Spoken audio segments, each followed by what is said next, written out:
Hare Krishna. So మనకి 33వ అధ్యాయము. ఈ యొక్క అధ్యాయం పేరు కపిలుని కార్యకలాపములు. సో ఈ యొక్క అధ్యాయంలో మనం మొదలు పెట్టుకుందాం. మైత్రేయం వాచ ఏవం నిశమ్య కపిలస్య వచో జనేత్రే సాకర్దమస్య దయితా కిల దేవహూతిః విస్రస్త మహామోహపటలా తమభిప్రమణ్య తుష్టావతత్వ విషయాంకిత సిద్ధి భూమిం. శ్రీ మైత్రేయుడు ఇట్లు పలికెను. కపిల భగవానుని జననియు కర్దమముని సతియునగు దేవహుతి ఆ విధముగా భక్తి యోగము మరియు ఆధ్యాత్మిక జ్ఞానము నెడ గల అజ్ఞానమంతయు తొలగినదయ్యను.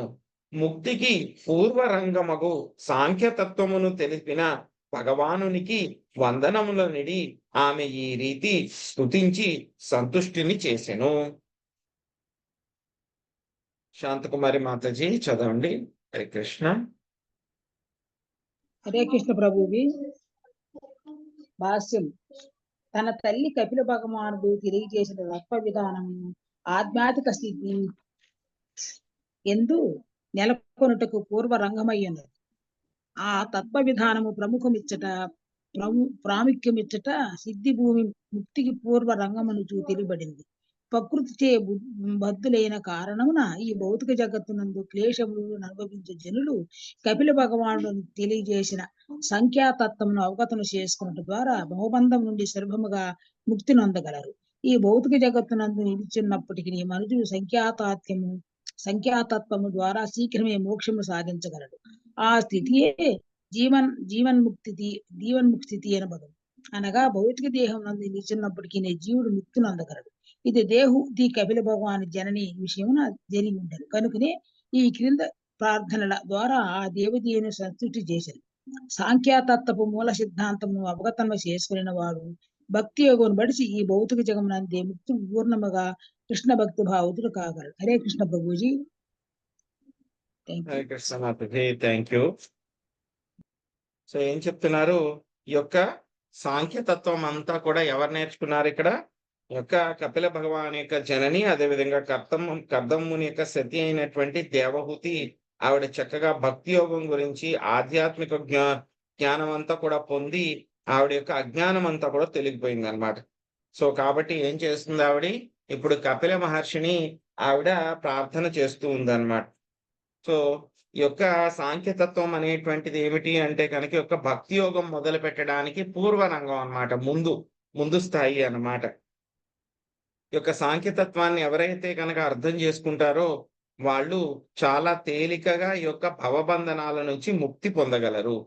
దీన్నే ఏమంటారు? మనం ప్రస్తుతం ఉన్నటువంటి శరీరంలోనే ఉండి మనకి యొక్క శరీరం నుంచి కూడా మనం ముక్తిని సాధించగలిగితే కనుక దాన్ని ఏమంటారు? జీవన్ముక్త స్థితి అని అంటారు అనమాట. సో కాబట్టి సాంఖ్యతత్వం యొక్క మూల సిద్ధాంతాన్ని అవగాహన ఎవరైతే కనుక చేసుకుంటారో వాళ్ళు భక్తి యోగాన్ని మొదలుపెట్టి ఈ యొక్క భౌతిక జగత్తు నుండి తప్పకుండా ముక్తిని పొందుతారు అని చెప్పి చెప్తున్నారు అన్నమాట.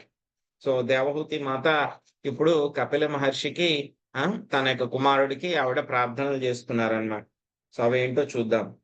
దేవహూతిరువాచ అధాప్యజోంత సలిలే సయానాం భూతేంద్రియార్థాత్మయం వపుస్తే గుణ ప్రవాహం సదశేష బీజం దధ్యో స్వయం యజ్ఞటరాబ్జాతః. దేవహూతి పలికెను. విశ్వపు అడుగు భాగమున కల జలమునందు శయనించినప్పుడు నీ నాభి నుంచి వెడలిన కమలమునందు జన్మించిన కారణమున బ్రహ్మ అజుడని పేర్కొనబడినాడు. కాని అతడును అనంత విశ్వములకు కారణమైన దేహము కలిగిన నిన్నే ధ్యానించెను. చదవమంటారా ప్రభుజీ? చదవండి మాతాజీ. మీరు మొదటి పారాగ్రాఫ్ చదవండి. శాంతి కృష్ణ మాతాజీ మీరు రెండో పారాగ్రాఫ్ చదవండి. హరే కృష్ణ ప్రభుజీ, దండ ప్రణామం. భాష్యము ప్రభుపాదుల వారికి జై. బ్రహ్మదేవునికి అజుడు పుట్టుక లేనివాడు అని నామము కూడా కలదు. ఎవరి పుట్టుకను గూర్చి ఆలోచించినను దానికి ఒక తల్లి ఒక తండ్రి అవసరము. మనుజుడు ఆ రీతిగానే జన్మించును.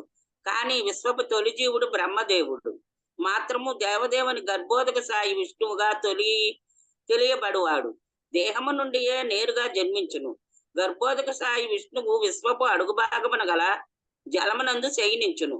బ్రహ్మదేవుడు నిన్నే గాంచగోరినప్పుడు ధ్యానము చేయవలసి వచ్చునని దేవహూతి భగవానునితో పలుకుచున్నది. సమస్త సృష్టికి నీవే బీజం అని ఆమె పలికినది. ఇంకను ఆమె బ్రహ్మదేవుడు నీ నుండియే నేరుగా జన్మించినను పెక్కు సంవత్సరములు ధ్యానము కావింపవలసి వచ్చును. అయినప్పటికీ అతడు నిన్ను ముఖాముఖి గాంచలేడు. విశ్వపు అడుగు భాగమున గల అనంత జరాశి యందు నీవు శయనించి ఉన్నావు కనుకనే గర్భోదక సాయి విష్ణువుగా తెలియబడినావు అని పలికినది. హరే కృష్ణ ప్రభుజీ. Thank you Prabhuji. హరే కృష్ణ. హరే కృష్ణ. కృష్ణ కృపామూర్తి శ్రీల ప్రభుపాదుల వారి భాష్యం. ప్రభుపాదికి జై. భగవానుని ఘనమైన దేహపు స్వభావము సైతము ఈ శ్లోకమునందు వివరింపబడినది. ఆ దేహము దివ్యమైనది మరియు భౌతిక సంపర్కము లేనట్టిది. భౌతిక జగత్తు అతని దేహము నుండియే ఉద్భవించినది. అనగా అతని దేహము భౌతిక సృష్టికి పూర్వమే నిలిచి ఉన్నట్టిది. సారాంశమేమనగా విష్ణు భగవాన్ని దివ్య దేహము భౌతిక తత్వములతో తయారు చేయబడినది కాదు. అది సమస్త జీవులకు మరియు ప్రకృతికి ఆ దేవదేవుని శక్తియే మూలమై ఉన్నది. సమస్త జగత్తుకు ప్రకృతికి నీవే మూలాధారుడవు కనుక సాంఖ్యతత్వమును తెలిపి నన్ను మాయాబంధము నుండి ముక్తురాలను చేయగలుగుట ఆశ్చర్యకర విషయమేమీనూ కాదు. కాని నీవు నా గర్భమున జన్మించుట మాత్రము నిక్కముగా పరమాద్భుతమైనది. ఎలయనా సమస్త సృష్టికి కారణుడవైనను కరుణతో నీవు నా పుత్రునిగా జన్మించితివి. ఈ విషయము అత్యంత అద్భుతమైనది. నీ దేహము సమస్త విశ్వములకు మూలమై ఉన్నది. అయినను నా వంటి సామాన్య స్త్రీ గర్భమున నీవు నిలిచితివి. ఇది నాకు విస్మయమును కలుగజేయుచున్నది అని ఆమె పలికెను. Thank you Prabhuji. హరే కృష్ణ. ధన్యవాదాలు. హరే కృష్ణ మాతాజీ. ఎంత చక్కగా దేవహూతి మాత ప్రార్థిస్తుందో చూడండి. ఆయన్ని చాలా చక్కగా ప్రార్థిస్తుంది అన్నమాట. సో ఏమని చెప్తోంది ఆవిడకి అర్థం ఏంటి అని చెప్పి మనకి గురువుల ద్వారానే తెలుస్తుంది అన్నమాట, భాష్యంలోనే. సో మామూలుగా ట్రాన్స్లేషన్ ఒకటి చదివితే కనుక మళ్ళాంటి వాళ్ళకి అర్థం అవుతుంది అనమాట. ప్రభుపాదుల వారి యొక్క భాష్యం చదివితేనే మనకి ఆ యొక్క ట్రాన్స్లేషన్, ఆ యొక్క శ్లోకానికి అర్థం ఏంటి అని చెప్పి మనకు అర్థం అవుతుంది. లేకపోతే కనుక మనం అదొకటి వర్డ్ టు వర్డ్ మీనింగ్ చదివితే మనం ఎప్పటికీ కూడా తెలుసుకోలేము అనమాట. సో ఏం చెప్తుంది దేవహూతి మాత ప్రార్థనలు మొదలు పెట్టింది అనమాట. ఏం చెప్తుంది? మొట్టమొదటి శ్లోకంలో గర్భోదక సాయి విష్ణువు, ఆ గర్భోదక సాయి విష్ణువు నుంచి జన్మించినటువంటి బ్రహ్మదేవుడు, ఆయన్ని ఏమంటారు? అజుడు అని అంటారు అని చెప్పి ఆవిడ చెప్తూ ఉంది అనమాట. సో ఎక్కడుంటారు గర్భోదక సాయి విష్ణువు? గర్భోదక సముద్రంలో ఆయన ఉంటారు. అది విశ్వంలో ఉండేటువంటి కింద ఉంటుంది అనమాట. సో అప్పుడు ఏమవుతుంది? ఆయన యొక్క గర్భోదక సముద్రంలో జలాలపైన ఆయన శయనించినప్పుడు ఏమవుతుంది? ఆయన యొక్క నాభి నుంచి ఒక కమలం వస్తుంది. ఆ కమలం నుంచి బ్రహ్మదేవుడు పుడతారు. పుట్టిన తర్వాత ఆయన ఏమన్నారు? అజుడు అని అన్నారు. ఎందుకంటే గనక ఆయనకి భౌతిక పరంగా ఎవరు తల్లి గాని తండ్రికి గాని భౌతిక పరమైనటువంటి తల్లిదండ్రులు ఎవరూ లేరు. డైరెక్ట్ గా ఆయన దేవదేవుడు అయినటువంటి శ్రీకృష్ణ భగవానుడి యొక్క ఎక్స్పాన్షన్ అయినటువంటి గర్భోదక సాయి విష్ణు యొక్క నాభి నుంచి ఆయన జన్మించారనమాట. సో ఏం చెప్తోంది ఇక్కడ దేవహూతి మాత? సమస్త సృష్టికి కూడా నీవే బీజము కపిల మహర్షిని చెప్తోంది అనమాట. సో బ్రహ్మదేవుడు కూడా నీ దగ్గర నుంచి జన్మ తీసుకున్నారు ఆయన. అయినా సరే నీ యొక్క దర్శనం కావాలి అని అంటే కనుక ఎన్నో కొన్ని వేల సంవత్సరాలు ఆయన తపస్సు చేయవలసి వచ్చింది.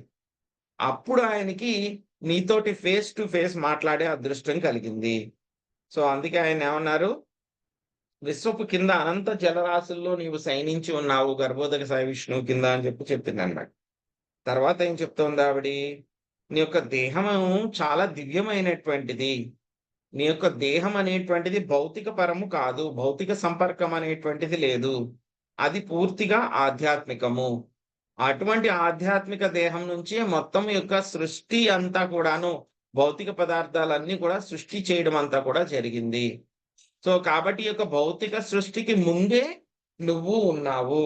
కాబట్టి నువ్వు పూర్తిగా ఆధ్యాత్మికము అని చెప్పి ఆవిడ చెప్తోంది అనమాట. ఇవన్నీ కూడా చెప్పిన తర్వాత ఇంకా ఏం చెప్తోంది ఆవిడ?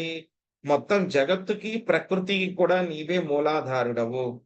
ఏం చేశారు? అటువంటి మూలాధారుడం అయినటువంటి నువ్వు ఏం చేసావు? నాకు ఈ యొక్క సాంఖ్యతత్వాన్ని అంతా కూడా నాకు తెలిపి ఈ యొక్క మాయాబంధాల నుంచి నన్ను ముక్తురాలని చేశావు. ఓకే. ఎందుకంటే గనక అన్ని క్రియేట్ చేసేది మొత్తం అంతా కూడా నీ దగ్గర నుంచి వచ్చావు. సో, అన్నీ కూడా నీ దగ్గర నుంచే వస్తున్నాయి కాబట్టి, నన్ను సాంఖ్యతత్వం చెప్పి ముక్తురాలిని చేశావు. అది పెద్ద విషయం కాదు. కానీ నేను ఆశ్చర్యపోయేటువంటి విషయం ఏమిటి? ఆవిడ చెప్తోంది. ఏం చెప్తుందంట? చాలా అద్భుతము. ఏమిటి? నాలాంటి సామాన్య స్త్రీ యొక్క గర్భంలో నువ్వు జన్మ తీసుకొని వచ్చావు. అవతారం తీసుకొని వచ్చావు. ఇది ఈ విషయం ఏదైతే ఉందో చాలా అద్భుతమైనటువంటిది. నీ యొక్క దేహం అయితే కనుక మొత్తం అన్ని విశ్వాలకి కూడా మూలం నీ యొక్క దేహం. అయినా సరే నీవు నాలాంటి సామాన్య స్త్రీ యొక్క గర్భంలోంచి నువ్వు ఆవిర్భవించడం జరిగింది. ఈ విషయం నాకు చాలా ఆశ్చర్యాన్ని కలగజేస్తోంది అని చెప్పేసి ఆవిడ చెప్తుందన్నమాట. ఇంకేం చెప్తుందో చూద్దాం. చాలా ఎంత చక్కగా చెప్పిందో చూడండి దేవహూతి మాత. స ఏవ విశ్వస్య భవాన్ విదత్తే గుణప్రవాహేణ విభక్త వీర్యః సర్గాద్యనీహ విదతాభి సనింధి రాత్మేశ్వరోతర్క్య సహస్ర శక్తి. హే ప్రభు, స్వయముగా నీ వేదియును చేయవలసి లేకున్నను గుణప్రవాహము నందు నీ భక్తులను నీ శక్తులను విభజించితివి. ఆ కారణముననే ఈ జగత్తు యొక్క సృష్టి స్థితి లయ కార్యములు జరిగిపోవుచున్నవి. ఓ దేవా, నీవు దృఢ సంకల్పుడవు, జీవేశ్వరుడవు. జీవుల కొరకే నీవు ఈ భౌతిక జగత్తును సృజించితివి. నీవు ఏకమే అయినను నీ విభిన్న శక్తులు బహురూపములుగా పనిచేయును. ఇది మాకు అచింత్యమైనది. నేను చదివేదా శశికళ మాత ప్రభుజీ? శశికళ మాతాజీ మీరు మొదటి పారాగ్రాఫ్ చదవండి. తర్వాత గీతా శ్రీకాంత్ మాతాజీ మీరు రెండో పారాగ్రాఫ్ చదవండి. అలాగే ప్రభుజీ. భాష్యంపై జయశ్రీల ప్రభుపాదుల వారికి జై. పరతత్వము తాను స్వయంగా ఏదీనూ చేయవలసి లేకున్నను బహు విధములకు శక్తులను కలిగి ఉన్నాడనుచు ఈ శ్లోకమునందు దేవహూతి పలికిన విషయము ఉపనిషత్తుల యందు ధృవపరపబడినది. అతని కన్నను గణుడు గాని లేదా అతనికి సమానుడు గాని ఎవ్వరునూ లేరు. సమస్తము అతని శక్తి చేతనే అనగా స్వభావమైనట్లుగా పూర్తిగా నెరవేర్చబడును. అనగా త్రిగుణ కార్యములను బ్రహ్మ, విష్ణు, మహేశ్వరులకు ఒసగి ఒక్కొక్కరికి ఒక్కొక్క శక్తి ఒసగబడి ఉంది. దేవదేవుడు మాత్రము అట్టి కార్యముల నుండి పూర్తిగా విడివడి ఉండునని ఇచ్చట అవగతమవుచున్నది. కనుకనే దేవహూతి, నీవు స్వయంగా ఏదీనూ కావింపకున్నను నీ సంకల్పం పూర్ణమైనట్టి. నీ సంకల్పమును నీవు అనగా నీకు అన్యముగా ఇతరుల సహాయం చే పూర్తి కావించుకున్నట అనే ప్రశ్నయే ఉదయించదు. అంత్యమున నీవే పరమాత్ముడవు, పరమ నియామకుడు అయి ఉన్నావు. నీ సంకల్పమును ఎవ్వరునూ ఆపజాలరు అని పలికారు. ఇతరుల ప్రణాళికలను భగవానుడు ఆపగలడు. మానవుడు ప్రతిపాదించగా భగవానుడు తీర్చివేయుననుచు సాధారణంగా చెప్పబడుచున్నది. కానీ భగవానుడే ప్రతిపాదించినప్పుడు ఆ కోరిక ఎవ్వరి ఆధీనమునందుండదు. అతడు పరిపూర్ణుడు. మన కోరికలు తీరుటకు భగవానునిపై ఆధారపడవలసి వచ్చు. అలాగని భగవానుని కోరికలు సైతము పరాధీనములని మనము పలుకజాలు. అదే అతని అచింత్య శక్తి. సాధారణ జీవులకు అచింతమైన విషయంను అతడు సులభంగా నెరవేర్చగలడు. తాను అనంతుడైనప్పటికీ ఆ దేవదేవుడు ప్రామాణిక శాస్త్రముల ద్వారా అనగా వేద వాంగ్మయం ద్వారా తెలియబడు. శబ్ద మూలత్వ అని తెలుపబడినట్లు భగవానుడు శబ్ద బ్రహ్మం వేద వాంగ్మయం ద్వారా ఎరుకకు వచ్చు. హరే కృష్ణ ప్రభుజీ. ధన్యవాదాలు. హరే కృష్ణ హరే మాతాజీ. కృష్ణ ప్రభుజీ. హరే కృష్ణ. ఈ సృష్టి రచన ఎందులకు కావించబడినది? శ్రీకృష్ణ భగవానుడు సర్వజీవేశ్వరుడు కనుక ప్రకృతిపై ఆధిపత్యము చలాయింపగోరు జీవుల కొరకు ఈ భౌతిక జగత్తును సృజించెను. ఆ జీవులు తమ కోరికను పూర్తి చేసుకొను రీతిగా అతడు ఏర్పాట్లు కావించును. ఈ విషయం వేదములందు ఏకో బహూనాం యో విదదాతి కామాన్. పరమ నిత్యుడొక్కడు ఇతర నిత్యులందరి అవసరములను తీర్చుచున్నాడని ధృవీకరింపబడింది. వివిధ రకపు జీవుల అవసరములకు కోరికలకు అంతే ఉండదు. అయినను దేవదేవుడు పరమ నిత్యుడు దేవదేవుడు పరమనిత్యుడు. తన అచింత శక్తిచే వారిని అందరినీ పోషించుచు వారి అవసరములను తీర్చుచున్నాడు. Hare Krishna Prabhu. Thank you. Hare Krishna Mataji. So ఇంకా ఏం ప్రార్థిస్తున్నారు ఆవిడ? ప్రభు, స్వయముగా నీవు చెయ్యవలసినటువంటి పనులు ఏమీ కూడా లేవు. సో ఎలా ఉన్నాయంటే ఆయన యొక్క శక్తులన్నీ కూడా గుణ ప్రవాహంలో విభజించబడిపోయి ఉన్నాయి. సో నీ వల్లనే మొత్తము సృష్టి స్థితి కార్యాలన్నీ కూడా జరుగుతూ ఉన్నాయి. నీ యొక్క సంకల్పం ఎలా ఉంటుందంటే నీ యొక్క సంకల్పము చాలా దృఢ సంకల్పము. జీవేశ్వరుడు అదే విధంగా జీవుల కోసమే మొత్తము ఈ యొక్క భౌతిక ప్రపంచాన్ని అంతా కూడా సృష్టించావు. నువ్వు ఒక్కడివే ఉన్నా సరే నీ యొక్క రకరకాలైనటువంటి శక్తులన్నీ కూడా రకరకాలైనటువంటి రూపాల్లో పనిచేస్తూ ఉంటాయి. అవన్నీ కూడాను, అవన్నీ కూడా ఏమిటి, మాకు అచింత్యములు, మాకు అర్థం అవ్వవు. అవన్నీ కూడాను మా యొక్క చిన్నపాటి శక్తికి, మా మేధాశక్తికి అవన్నీ కూడా అర్థం అవ్వవు. అందుకే దాన్ని ఏమంటారు, అచింత్య అని అంటారు అనమాట. సో పరతత్వం అయినట్టు సరే ఆయనకి ఏంటంటే కనుక చాలా రకరకాలైనటువంటి శక్తులు ఉన్నాయన్నమాట. భగవద్గీతలో కూడా మనకి విభూతుల్లో కూడా స్వామి అదే చెప్తారు. సో 3 రకాలైనటువంటి శక్తులు, అంతరంగ శక్తి, బహిరంగ శక్తి, తటస్థ శక్తి చెప్పిన తర్వాత కూడా స్వామి చెప్తారు, ఇవన్నీ కూడా చెప్పాల్సినటువంటి అవసరం ఏముంది అర్జున, మొత్తం యొక్క భౌతిక ప్రపంచం యొక్క సృష్టి అంతా కూడాను నా యొక్క శక్తిలో ఒక చిన్న ఫ్రాగ్మెంట్ అన్నమాట. ఒక చిన్న భాగంతోనే మొత్తం ఈ యొక్క భౌతిక సృష్టిని అంతటిని కూడా నేను నడిపిస్తూ ఉన్నాను నేను. అలాంటప్పుడు నా యొక్క శక్తి ఎంత ఉంది అంటే కనుక అది అన్లిమిటెడ్ అన్నమాట. ఇంకా ఏంటి, ఆ శక్తి తగ్గిపోవడం అనేటువంటిది కాదు కదా, ఎప్పటికప్పుడు కూడా ఆ యొక్క శక్తి ఎప్పుడు కూడా పెరుగుతూ పెరుగుతూ ఉంటుందన్నమాట. సో ఆయన త్రిగుణాత్మకంగా ఆయన ఏం చేశారు, మొత్తము బ్రహ్మ విష్ణు మహేశ్వరులకి ఆయన శక్తి ఇచ్చి మొత్తము సృష్టి స్థితి ప్రళయము ఇవన్నీ కూడా చూసుకోమని చెప్పి ఆయన చెప్పేశారనమాట. ఏది కూడా ఆయన స్వయంగా చేయాల్సినటువంటి అవసరం లేదు. ఆయన కేవలం ఆలోచించుకుని ఇది కావాలి, ఇది జరగాలి అని అనుకుంటే చాలు, మొత్తం అవన్నీ కూడా ఆటోమేటిక్ గా అయిపోతాయి అన్నమాట. ఆయన యొక్క శక్తులు అంతా పవర్ఫుల్ అన్నమాట. ఏదైనా సరే ఆయన సంకల్పము తీసుకుంటే చాలు. మనం అనుకోండి, ఏదైనా ఒక పని చెయ్యాలి అంటే కనుక ముందుగా సంకల్పించుకోవాలి, ఆ తర్వాత పని చెయ్యాలి, ఆ తర్వాత రిజల్ట్ రావాలి. చాలా చాలా ఫ్యాక్టర్స్ అన్ని కూడా ఉంటాయి భగవద్గీతలో. మొత్తం ఏదైనా ఒక పని కావడానికి మొత్తం 5 రకాలైనటువంటి కారణాలు ఉంటాయి. అవన్నీ కూడా చూసాం మనం. కానీ స్వామికి మాత్రం ఏం అవసరం లేదు. జస్ట్ ఆయన సంకల్పం ఇది జరగాలి, ఇలా జరగాలి అని అనుకుంటే చాలు. ఆయన యొక్క శక్తులు చాలా వండర్ఫుల్ గా పని చేస్తాయి అన్నమాట. అవన్నీ కూడా చక్కగా పనులన్నీ కూడా చేసి పెట్టేస్తాయి అన్నమాట. ఎవరైనా సరే మనం అనుకుంటాం, ఒక్కొక్కసారి మనం అనుకున్న విషయాలన్నీ కూడా జరగకపోవచ్చు. కానీ స్వామి అనుకున్న విషయం ఏదైతే ఉంటుందో అది తప్పకుండా జరిగి తీరుతుంది. సో ఎవ్వరు కూడా ఆయన యొక్క సంకల్పాన్ని ఎవ్వరు కూడా ఆపలేరన్నమాట. సో అదే మనకి చెప్తారనమాట, రాకే కృష్ణ మారెకు, మారే కృష్ణ రాకెకు అంటారు.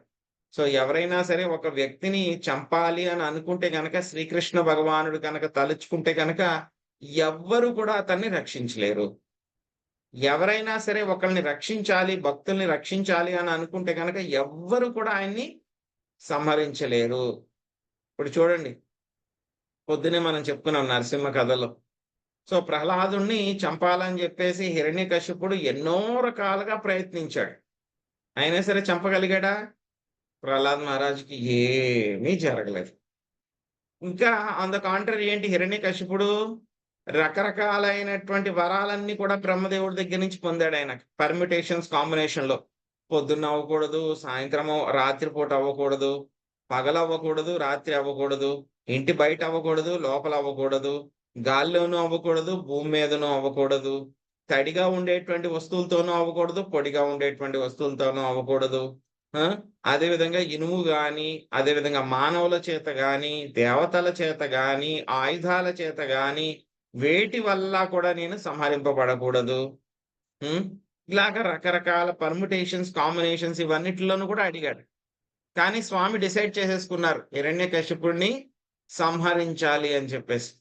కాబట్టి ఎంత క్లిష్టమైనటువంటి కండిషన్స్ తో బ్రహ్మదేవుడి దగ్గర నుంచి ఆ యొక్క వరాలు పొందినా సరే స్వామి ఏం చేశారు, బ్రహ్మదేవుడి యొక్క మాటని నిలబెడుతూ ఆ కండిషన్స్ అన్ని కూడా ఫుల్ఫిల్ చేస్తూ ఏం చేశారు, హిరణ్యకశిపుడిని చంపేశారు. సో స్వామి యొక్క సంకల్పము అలా ఉంటుందన్నమాట. చాలా ఆయనకి సంకల్పించుకున్నారు అంటే కనుక అది జరిగి తీరాల్సిందే అన్నమాట. కానీ ఏంటి మన సంకల్పాలు ఎలా ఉంటాయి? మన సంకల్పం తీరాలి అని అంటే కనుక స్వామి యొక్క కరుణ కావాలి. సో ఇదే భగవంతుడి యొక్క అచింత్యమైనటువంటి శక్తి అన్నమాట. ఇంకొక గొప్పతనం ఏంటంటే అటువంటి గొప్ప వ్యక్తి, అనంతమైనటువంటి శక్తులు కలిగినటువంటి వ్యక్తి మాత్రం ఎలాగ తెలుసుకోగలుగుతాడు అన శబ్ద మూలత్వాత్. అంటే కనుక కేవలం ఆయన గురించి శ్రవణం చేయడం ద్వారా, వేద వాంగ్మయంలో చెప్పిన వాటి ద్వారా, శబ్ద బ్రహ్మము ద్వారానే మాత్రమే అతడు అందరికీ కూడా తెలుసుకోగలుగుతాం అన్నమాట. సో చాలా సార్లు మనం చెప్పుకున్న ఈ యొక్క భౌతిక ప్రపంచం సృష్టి అంతా కూడా ఎవరి కోసం జరిగింది అంటే కనుక, ఎవరైతే కనుక స్వామి పట్ల అసూయతోటి ఆయనకి ఎదురు తిరిగినటువంటి జీవులు ఎవరైతే ఉన్నారో వాళ్ళందరి కోసము కూడా ఈ యొక్క భౌతిక సృష్టి జరిగింది. ఇక్కడికి వాళ్ళు ఏమనుకున్నారు, నేను కృష్ణుడి కాకుండా, కృష్ణుడు లేకుండా నేను ఎంజాయ్ చేయాలి అని అనుకున్నాడు అనమాట.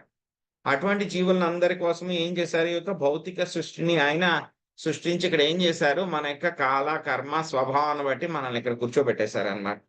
సో ఇంతకుముందు చెప్పినట్లు గురువుల ద్వారా కృప లేకపోతే కనుక ఎవరు కూడా వాళ్ళ యొక్క సొంత ప్రయత్నాల ద్వారా ఈ యొక్క భౌతిక ప్రపంచంలోంచి ఎవరు కూడా బయటికి వెళ్ళలేరు. సో ఇంకా మనకి చెప్పారు మనకి వేదాల్లో, ఏకో బహునాం యో విదధాతి కామాన్. ఒక్కడే ఒక్కడు ఎవరు, శ్రీకృష్ణ భగవానుడు పరమాత్మ దేవాది దేవుడు. ఆయన ఏం చేస్తున్నాడు, ఎంతో మంది ఉన్నారు ఇంకా జీవులు. అటువంటి వాళ్ళ యొక్క రకరకాలైనటువంటి కోరికలు, వాళ్ళ యొక్క ఆశలు, వాళ్ళ యొక్క రిక్వైర్మెంట్స్ ఏవైతే ఉన్నాయో వాటినన్నిటిని కూడా ఆయన పూర్తి చేస్తున్నారు. సో కాబట్టి జీవులు వాళ్ళ యొక్క కోరికలు, వాళ్ళ యొక్క వాళ్ళ యొక్క సంకల్పాలు కూడా నెరవేరాలి అని అంటే కనుక ఎవరి మీద ఆధారపడాలి, శ్రీకృష్ణ భగవానుడి మీద ఆధారపడాలి. కానీ శ్రీకృష్ణ భగవానుడు మాత్రము ఆయన యొక్క సంకల్పం మాత్రం చేతనే మొత్తము సృష్టి అంతా కూడా జరుగుతుంది. ప్రతిదీ కూడా ఆయన యొక్క సంకల్పం జరిగితే కనుక మొత్తం అన్ని కూడా జరిగిపోతాయి. సో తన యొక్క అచింత్యమైనటువంటి శక్తి ద్వారా స్వామి ఏం చేస్తున్నారు, జీవులందరినీ కూడా పోషిస్తూ ఉన్నారు. ఒక మానవులే కాదనమాట, దేవతలే కాదు, చిన్న చిన్న పక్షులు, చిన్న చిన్న చీమలు, బ్యాక్టీరియాలు, దోమలు, చెట్లు, సరీసృపాలు, పక్షులు అందరికీ కూడా వాళ్ళకి కావలసినటువంటి ఆహారాన్ని అంతా కూడా స్వామి సప్లై చేస్తున్నారు. వాళ్ళకి అవసరాలన్నిటిని కూడా ఆయన తీరుస్తున్నారు అని చెప్పి దేవహూతి మాత చెప్పారనమాట. సో ఆవిడ ఇంకా ఏం చెప్తున్నారు, ఇంకా ఏం ప్రార్థిస్తున్నారు అనేటువంటి విషయం మనం రేపు కంటిన్యూ చేద్దామండి. హరే కృష్ణ. హరే కృష్ణ ప్రభుజీ, ధన ప్రమాణాలు. హరే కృష్ణ ప్రభుజీ, దండవత్ ప్రణామం. హరే నాకు ఒక కృష్ణ. డౌట్ ప్రభుజీ. చెప్పండి మాతాజీ. ఇప్పుడు బ్రహ్మగారు విష్ణు నాభిలోంచి వచ్చారు. అయితే 14 లోకాలకి ఒక్కొక్క బ్రహ్మ ఉంటారు, తనిగా అంటారు.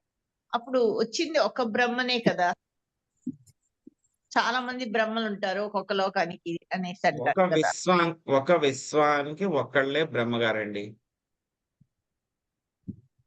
అనంతమైనటువంటి విశ్వాలు ఉంటాయి, అనంతమైనటువంటి విశ్వాలకి అనంతమైనటువంటి బ్రహ్మలు ఉంటారు. కానీ ఒక విశ్వానికి ఒకళ్ళే బ్రహ్మగారు, ఒక విశ్వానికి ఒకడే సూర్యుడు. ఆహా, అప్పుడు అనంత విశ్వాల్లో ఉండేటప్పుడు ఆ ఒక్కొక్క విశ్వంలోనూ విష్ణువు నాభిలోంచే వచ్చున్నారు అన్నమాట బ్రహ్మగారు. అవునండి, ఒక విశ్వానికి ఒక గర్భోదక సాయి విష్ణువు, ఒక క్షీరోదక సాయి విష్ణువు, ఒక బ్రహ్మగారు.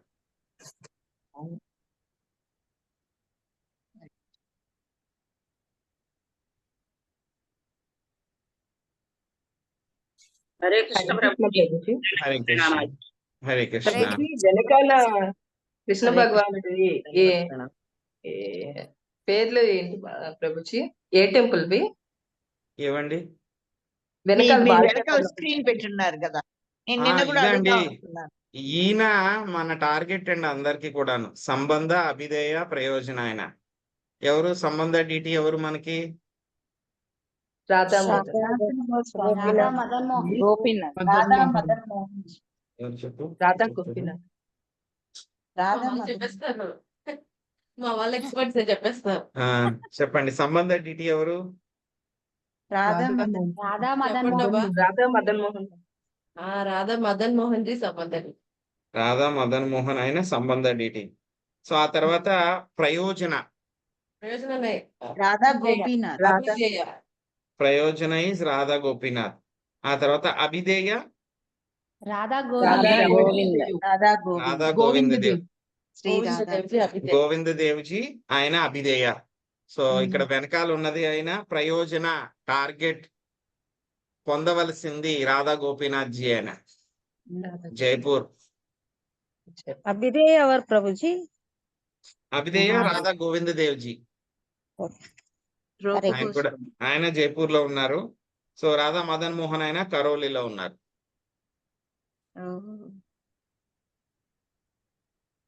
ప్రభుజీ ఇక్కడ ఉన్న చిన్న డీటీలోనే కదా జాహ్నవి మాత వెళ్ళిపోతారు. అవును Mataji. Yes. Thank you Prabhuji. Hare Krishna. ధన్యవాద ప్రణామం. హరే కృష్ణ. చాలా హరే కృష్ణ అద్భుతంగా ప్రభుజీ, ఉంది. దండవత్ ప్రమాణాలు. హరే కృష్ణ ప్రభుజీ దండవత్ ప్రణామం. హరే కృష్ణ. దండవత్ ప్రణామాలు. హరే కృష్ణ ప్రభుజీ హరే దండవత్ కృష్ణ ప్రణామం. ప్రభుజీ. ధన్యవాద ప్రణామం. దండవత్ ప్రభుజీ ప్రణామాలు. ఒక చిన్న హరే కృష్ణ డౌట్ దండవత్ అడగచ్చా ప్రణామాలు. ప్రభుజీ? చెప్పండి మాతాజీ. ఇక్కడ భక్తి యోగం 4 విధాలుగా ఉంటుంది అన్నారు. 3 విధాలు త్రిగుణాలకు సంబంధించినవి, అంటే రజో తమో సత్వగుణాలుగా ప్రభుజీ? అవును మాతాజీ. సత్వగుణంలో ఉండే భక్తి, రజోగుణంలో ఉండే భక్తి, తమో గుణంలో ఉండే ఆ భక్తి మూడింటిని మనం కంపేర్ చర్చించుకున్నాం. చేసుకోవాలి. ఉమ్. ఒకటి త్రిగుణములకు పరమైనది, ఆధ్యాత్మిక శుద్ధ సంబంధించింది అని భక్తి, అంటే శుద్ధ భక్తి, దాన్ని ఓకే వసుదేవ స్థాయి, వసుదేవ శుద్ధ భక్తి. Okay Prabhuji. Thank you Prabhuji. Hare Krishna. Hare Krishna.